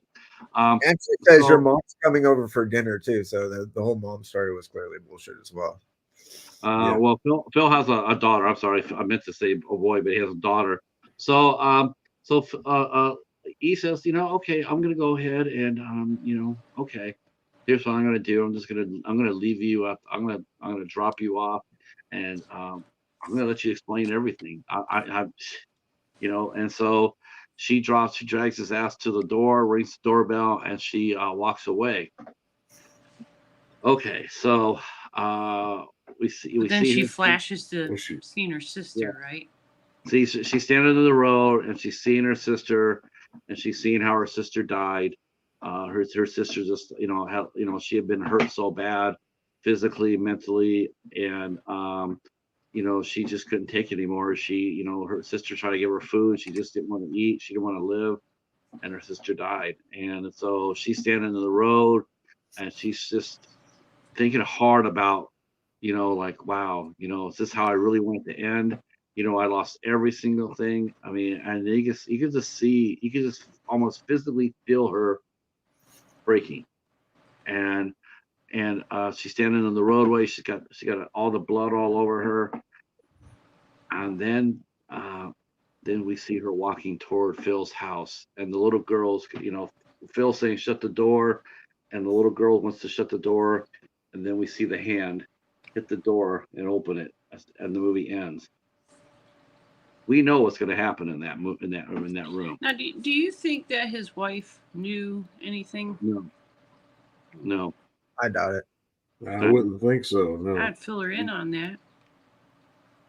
But I know all about it. Well, I think that's the whole, like, I think the way that the ending plays out is we don't see her walking towards his house. We just see her walking, and then it flashes back to her, stopping the door from closing, and then it flashes back to her walking. It's just like, so it's like we don't actually know what happened to the family at all. I mean, she could have like gone totally crazy and just like killed the mom and the daughter just, to piss Phil off or whatever, or she could have just killed them all. I think she killed them all. I don't think she did, but I mean, who knows? I would think the more likely thing to me, anyways, was that she made sure that he wasn't going to lie to his wife. She made him have to face his sins and then probably kill him. Yeah. Yeah, I don't know if she killed the wife. I wouldn't think because she would fought kill so the hard wife to and the save daughter others. because they had nothing to do with it. Yeah, but normally I would totally 100% agree with you on that. But you just watch her throughout that movie, and she starts cracking. I mean, think about it. It's just one night that she had two girls die that she was trying to help. The whole situation, her sister's dead. She tried to get those two girls out, wasn't able to do that. And I mean, and she's killed several people, her own self. I mean, she's hurt, she's killed them. That's a lot of pressure to put on anybody, much less like a college age kid, and expect them to walk out of that, smelling like a rose. I think she broke at the end, and I think that she wanted her vengeance. And I think that's what she got. I think she opened that door, and I think she went in there and took care of business. Why not? She had nothing to lose. Well, I mean, she's also a person. She might not have stuff to lose, but she's also not necessarily an evil son of a bitch at that point. Right. I don't. I think her main beef was with him. Like, she wanted to kill him at the first place, where it starts out at. But I just think it was like she'd been putting it off. She's like, "Oh, I'm not letting him get away. I'm gonna." Well, I mean, she could have killed him on the way to his house. She could have just pulled off in an alleyway, put one in his dome, and that would have been the end of it. Yeah. And that's the thing. I think maybe that's what she wanted to do at first. Maybe that's the reason why she just drug his ass out there and let him live and just put him out on the front porch. But I think when she walked away and she had the time to really think about it, like, he's still alive. He's still alive. That he's, you saw the house that he lived in. He's going to have money. That with all his injuries, he's going to sit there and play the victim. I was the one. I mean, and who's to say that he wasn't? Because look at what condition he was in. The chances of him actually getting out of this, probably 50-50. I mean, or at least a reduced sentence, or I mean, I just feel like when she's sitting there and she's thinking about that, going like, man, I mean, he's still alive. There's no reason for that to happen. And you know what? And you know what? And to me, look, he killed my sister. He killed my sister in front of me. Why can't I do the same? Why? Well, who's to say that you can't go in there and take out his family in front of him, just like what he did to her? I mean, I guess that's one way to think of it. But like I was saying earlier, like just because someone tortures me or something and I want revenge doesn't mean that I'm going to go through the process of torturing them, because that would just fucking like that would make me even more horrified, to be honest with Right. you. Right. And if you think through the movie, the only people she, intentionally killed were people that deserved it, or that, were trying to kill her. Yeah. Like, I mean, Laura was really the only exception to, but she was also trying to kill her. If she was trying to kill her, but I'm saying she wasn't necessarily the one who had been doing bad things, I guess. Right. I went around and I looked at comments on here, both on YouTube and elsewhere. I wanted to see what other people thought about it, like this movie. And I dare say it's about 50-50. People were like, half the people thought that she went in there and killed everybody, and there's half the people that she went in there just to kill him, just to kill him. But half the people thought that she went in there and took care of business. I think actually like the resolution of this film wasn't super strong, because not because it leaves you with a question, but just because like how it leaves you with the question. Like there's really no plausible reason why she would drop him off on the porch of the house. I think. No, I agree with him. I mean, if anything, let him, honestly, drag his ass on the porch, hit the doorbell. When she opens the door, then put one in his dome. There you go. How does that feel? How does that feel? Because I mean, without him paying for the ultimate price for it, I mean, it's not. What vengeance did she get? She didn't get any. She didn't get any vengeance if he's not dead. I feel like the filmmakers, this is a little bit where they failed a bit, because they should have set it up, the dilemma, like, in a sense, like, well, which is it? Is it he got exposed and now he has to live with the shame of knowing that he just broke his whole family's heart, or does he die? You know what I mean? Like, but I feel like they failed a little bit, because I got the feeling like they wanted me to think that just because like somehow he was implicated by the fact that he was bloody and beaten and left on the doorstep, like that he was a bad person or something, because there's no reason why she would actually let him go.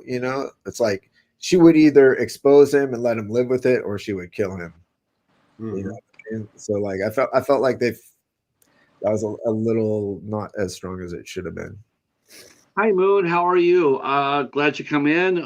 We are wrapping up our discussion of Bound to Vengeance on this edition of IFC Midnight. This came out in 2015, and this is the movie that we're wrapping up on. But glad you came in. Hang around.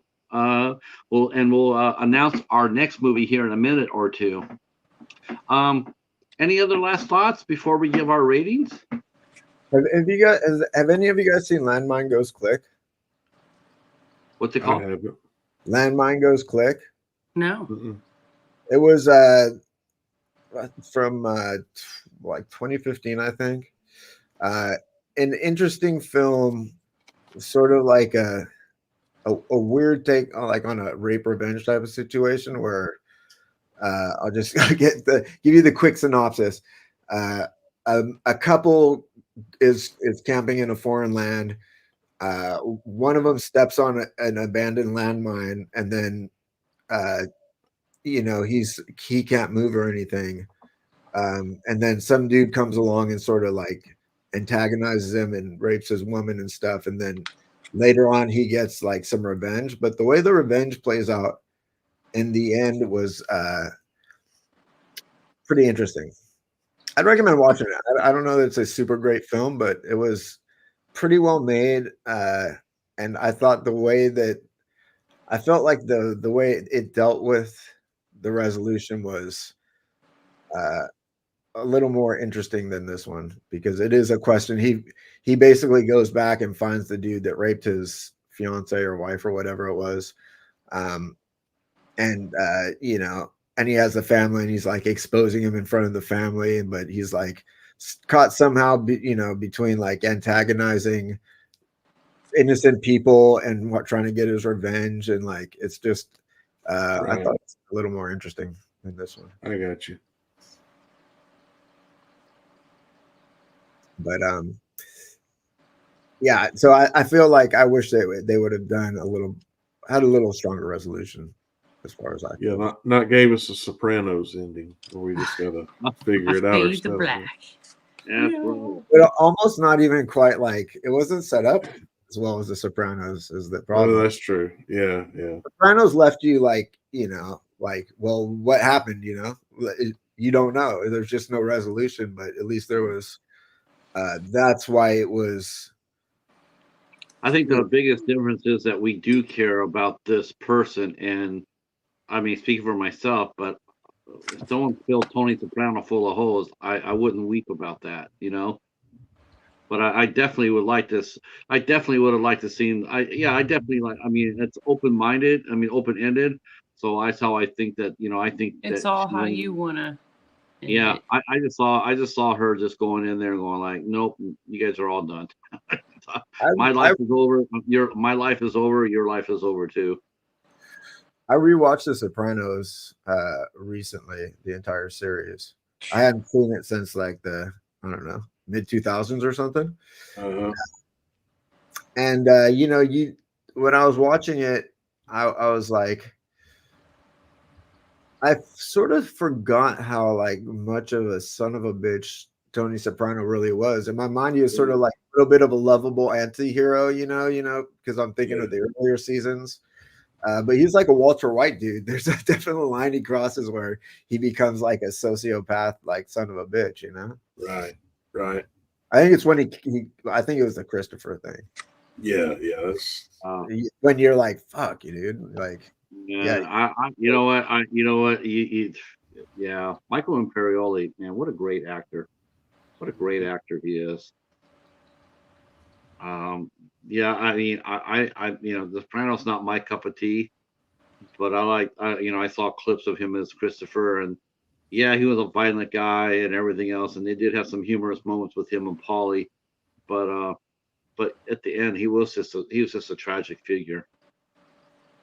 Yeah, that was he was a complex character. Yeah. So, what do we feel rating wise that we should do for Bound to Vengeance? And we'll lead off with Mary. 6.5, 7. I'm right in the middle with this one. I like it, and then I want to go a little bit over. I like it. You know? Yeah, that ending and the ending is like I said. I mean, it's definitely a conversation starter. That's for sure. Yeah, that's what I like was the ending, because you can think what you want happened. You don't know. How about you, Ben? It's a little weird because it's sort of like The Nun. You know, when I watched that, it got so much shit, and just when I watched it, I was like, that wasn't as bad as everyone's saying it was. You know what I mean? So like in my mind, it's like a much better film than people gave it credit for, and I was sort of like I went in with such low expectations that I hesitate to give it like a high score. I would say, you know, like a 6.5 or something. I would recommend it to you know, relatively highly to a certain type of, you know, people, you know, but I like overall, as far as just, there were some holes. There was some. I didn't love the resolution, and it wasn't because it like left, you know, questions or anything. I felt like they didn't lead up to it in a way that made those questions powerful enough for me. So I'd probably give it, I don't know, 6.5, maybe a 7, but I would recommend it more highly to certain people than other people. You know what I mean? Like, I feel like if you are a fan of rape revenge movies, maybe this one has something to offer you that you may not get from other ones, Well, I thought too. I thought, if you're one of those, vengeance, like Death Wish or the Taken series, or like I said, Sicario, or even Captive, prisoners. I definitely recommend it to that kind of, that genre. There's, in the, and I'm saying this with the ending how I think it is, and I'm factoring in into the kid into it too. It's a dark ending. It's definitely it's a dark movie. I mean, there's not very much light in this movie at all, if any.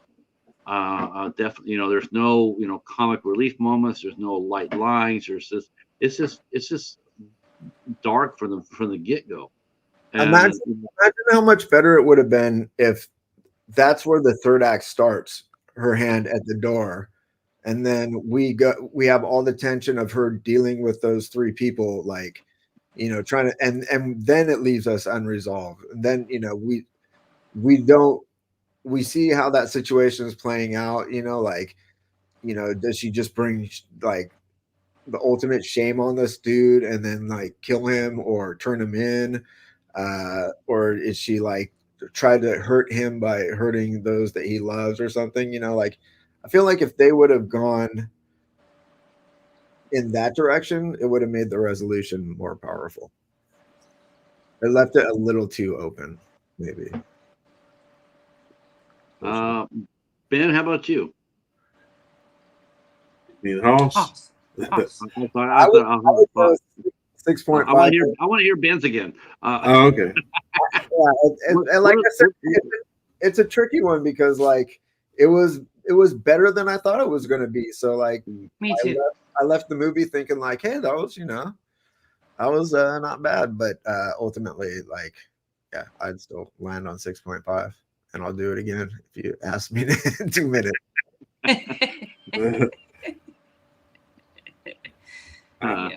I'd say a solid 7's a good grade to give it because it's very entertaining and I was entertained throughout it. But I think some of the things you touched on, I realized, may not realize at the time, but I realized after, like you say, like she had a certain skill set they didn't really describe, so they could have done that better.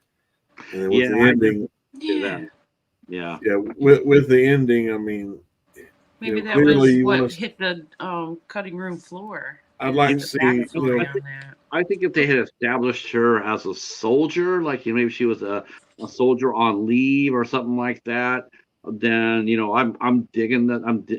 To me that helps. It even helps with the ending of the movie. If they established her as a soldier, and had all those skills, then at the end of the movie when she goes inside the house, then I can see her calling the cops. I can see her, I can see her, making him, confess to what he's done in front of his wife. I can see that, because she would have discipline. But or if not necessarily her being in the military, if she maybe her had a parent that was and that had taught her some stuff growing up, some way that you could establish. But you have a scene, a flashback scenes between her sister and her father out on hunting trips. Her sister can't actually kill the deer, so she has to go put the deer out of the misery, something like that. Establish Yep, it. that got cut out. Better. Yeah. And then with the ending, like we gotta have 80 minutes. I know, Patrick, you said with your feeling, I'd like to think she has a little bit more humanity in her, that she would not kill an innocent child and then the wife. But again, if we just saw at least what happened, because naturally the wife thinks he's bloody on here. She thinks, oh, what has somebody done to my loving husband? Yeah, she has no idea. And so, like, if she comes in with a gun, she's going to think, oh, you're the bad guy. You're the one that did this. So it's going to take a lot of convincing to be like, no, your husband's the bad guy. I'm just coming to, tell you what all he's done. Here's the picture. Here's all the pictures of all the girls that he's. Here's his rape van. But I wish they would have done a little bit better with the ending. But I mean, it's still leaving it open to interpretation. It's not necessarily makes it bad, but I think it would have been better had they flesh it out a little bit more. Give us at least another 15 minutes, maybe. Yeah, I definitely think this movie could have definitely used the extra time. You know, for sure they needed to. Yeah, 80 minutes was just so freaking fast. It just would have been really good to add on another 20, 25. It would have been really interesting. Me personally, I'm going to give this a higher score. I'm going to give this a solid 9 because I just love the idea of the whole story. I thought it was really well done. I thought the acting was spot on. Richard Tyson makes a hell of a bad guy. And Tina Ivlev, who played Eve, she was fantastic too. And she had like a Jennifer Lawrence type vibe around her. You definitely felt like a little bit like a Katniss Everdeen, the way she handled herself in there. It's like I'm going like, man, she could do Hunger Games. she was pretty badass. She was I thought that she stayed within. She didn't overact. I thought her portrayal of Eve was really strong. I liked the story. I thought it was really good. Like I told Haas, I definitely felt like this was a spiritual sequel to The Den. Mm-hmm. Other side of the coin. I like this one quite a bit, a lot. All right, so we are almost out of here. 2 more things to handle. And Mary, we're going to be watching the next week or next month. I will give the date. It will be August 25th. August 25th will be our next date. Secured. That's right, The Cure. Secured. That's a good band too. Oh, The Cured. Okay, I thought it was The Cure. I was like, oh, okay. Oh, you gotta slash through the C. Yeah, so this looks to be highly interesting. Like I said, it has stars Sam Keeley, Ellen Page, or I guess it's Elliot. I'm not calling her Elliot. Not in this. She's Ellen in this. So. Tom Von Lawler. So this will be our movie next month, and then after that, I do believe we circle back around to Ben after that. Ben, or let's see. Yeah, I think it's your turn after that, right, Ben? No, it's Haas. I think it'd be me next. Because Ben did where Evil Lurks. I just did that. That's right, with Evil Lurks. Speaking of that, in a Violent Nature, it's getting a sequel. Yeah, why? I like that movie. Did you guys like it? I haven't seen it yet. I haven't seen it yet. It's like Desolation. It's like this. It's like the movie Desolation. The same. It sees your thumb on your shoulder. Yeah, I want to see that one too. You mentioned that before. Desolation. Yeah, I was, debating on those, The Cured or Desolation, but I picked The Cured. I watched it. I was like, I like this one a little better. I like the whole idea of zombies getting cured and trying to put them back into society. That is an interesting different take on it. Yeah. Did you see the girl with all the? Do what? Girl, what? The girl. No, I haven't seen that one either. No, I haven't seen that yet either. I haven't either. With the gifts, the girl with all the gifts one. Yeah, that one's pretty good. It was I don't know what The Cured is about or anything, but you said is that the one with Glenn Close in it? She might be in it. She might. Yeah, I think she might be in it. Is that the little?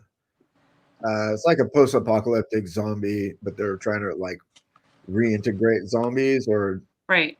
Well, they're trying to soften them, I guess. They started a research facility with a bunch of zombies, but the zombies are pretty normal. But yeah, anyway, unless something triggers them, and then they're like, yeah, they sense like one drop of blood, and then all hell breaks out, right? Yeah, and all shit happens. So that means Ben will have October, and Haas will have September. Wow, that's going to be interesting to see what you guys come up with the fall season. Yeah, that'll be all right. I think we'll probably end up watching In a Violent Nature for Ben, right? I mean, it'll be Haas next, right? Well, yeah. Haas Haas could actually pick it out too. But I don't know. Haas has got the most interesting. He really put some thought behind his choices, as we all do. But Well, I man, know he's got Devil's Dolls. I think he's got Crow's Nest, right? Is it the one yeah, he did. He did Crow's Nest. He did Crow's Nest. Crow's Nest, yeah. Yeah, yeah. You guys, and I still thinking about Evil Lurks too. I thought that was damn outstanding. That was an interesting. Yeah, that was right up there with Werewolves Within and the Autopsy of Jane Doe. Those were all the goodies. Yeah. The top IFCs to me. I'm so happy that actually they said out of the 5 out of the 10 best horror movies so far this year, as far as box office go, IFC has gotten 5 out of the 10. Wow. They are having a renaissance. They are ever since that they started working together with Shudder, and then IFC started putting out the movies out in the theater. All of a sudden now IFC movies are making money. Oddity came out. I was watching Resurrected. I think that might be a Shudder IFC connection. I'm not sure, but that one was a crazy movie. Oddity looks like it's that's been getting a lot of hype. It looks like it's supposed to be pretty good. Yeah, it's made a lot. It's so nice. It's so nice to go and you go read the synopsis on the movies. It's so nice to go now instead of seeing a movie like Bound for Vengeance. You look at it and it says the box office like $80,000 because it got shown in 4 theaters, and it's sort of nice now seeing a movie like Oddities come out or Skin of Morenic, that's done $15 million, has done a couple of $1 million. Late Night with the Devil got critically acclaimed and made a lot of money. It's sort of nice seeing. I like that one. I know. I'm thinking about picking that one too, but man, I want to see that as well. It's a good one. It's a good one. Yeah, I want to see that one, and I got more here. I got more here, definitely up my sleeve to bring to the party as well. I still want to see XYZ. I want to see Desolation. I like Desolation. That was what, in a violent nature, it seemed like the same, except you're not looking at his point of view. Right. Just seemed the same. It's the same woods, maybe. yeah, the same woods as Winnie the Pooh. So what do you guys got going for your channel before I let you guys get out of here? I don't have anything particular going at the moment. Scorpion.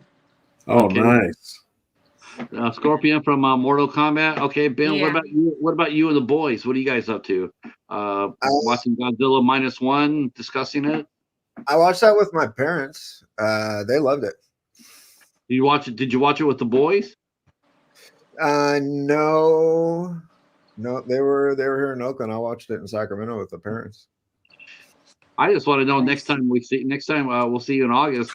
I want to know what their reactions are. I would love to see. I'd love to see a picture of the boys around the table with the movie on the table, and like they're having a round table about it. Well, it's not. It's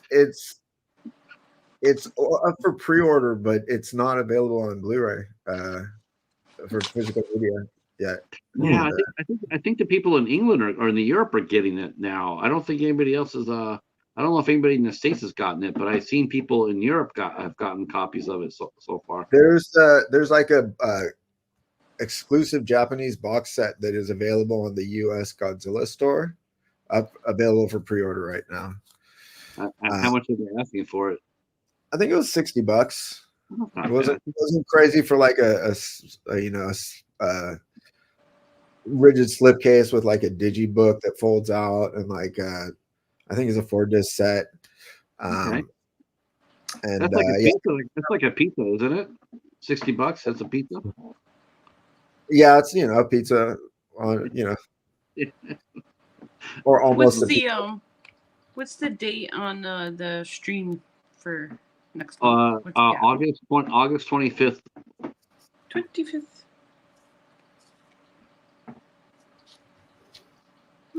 All right, I tell you what, I'll let you guys get out of here. We've been at it for 2 hours. All right. Thank you so much for coming in and hanging out. And I'm just having a joy. I hope you guys are enjoying it. Ben is happy with it. It makes me happy. Haas is Yeah. smiling. Ooh, there you go. I'm already seeing Haas's wheels turning for September. I can see the smoke coming out of his ear, going like, "Oh, I got something for you guys." Yeah. I'll try to have something good picked up. Oh, there's no doubt about that. All right then. We'll stay in touch, and good luck to you, Ben, for that job. Hopefully, next time we talk, you'll have it, and we'll celebrate with you. And Mary, of course, you and I will stay in touch on Instagram. Haas, I'm always here if you need anything. Give me a shout out, and Yes, sir. and Thank you. yeah, thanks for coming. Thanks to everybody who's watching on replay. We will see you on August 25th for The Cured. Have a great night, everybody. Peace. Bye. Yeah, dude. Bye-bye. Bye.